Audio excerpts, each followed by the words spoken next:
नहमदुहु व नसल्ली अला रसूलिल करीम अम्मा बाद।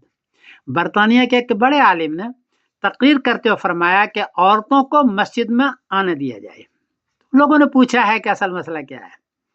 जवाब अर्ज है कि औरतों का कमरा अलग है, आने जाने का रास्ता अलग है, तब तो थोड़ी सी गुंजाइश ज्यादा है।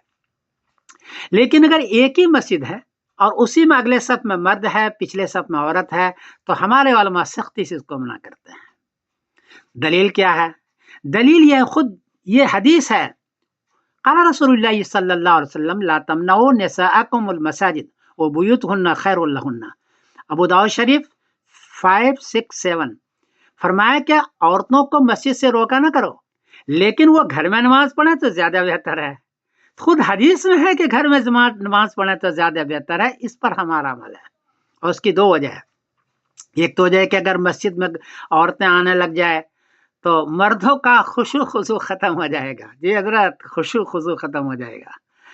और सोशल मीडिया का दौर है, एक फोटो भी अगर ले लिया करीब करीब आने का तो पूरी दुनिया में शोर मच जाएगा कि ये मौलवी मौलाना हजरात या आम हजरात इश्को मुआशका करते हैं मस्जिदों में। ये नहीं जाएगा कि इबादत करता है, इश्को मुआशका करता है।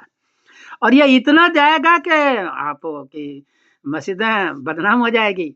इसलिए हमारे उलमा इस पर अमल करते हैं कि एक मस्जिद के अंदर दोनों मर्द औरतों दोनों ने, और इस हदीस पर अमल करते हैं बुयूतुहुन्ना खैरुन लहुन्ना।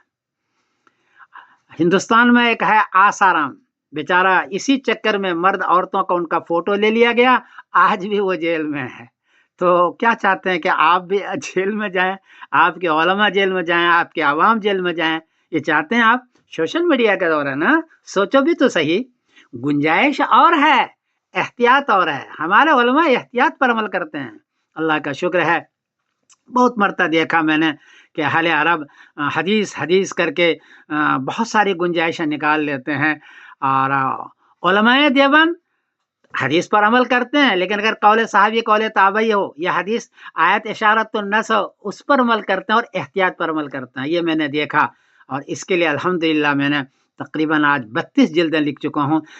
हिदायत पर, क़ुदूरी पर, अक़ीदे पर, और हर मसले के लिए 3 आयत और 3 हदीस सेट की है। और एहतियात का पहलू है, मैं तो अपने बुजुर्गों को मुबारकबाद देता हूँ कि आपका दीन और आपका तक़वा, आपकी तहारत, आपका एहतियात बुलंदियों पर है।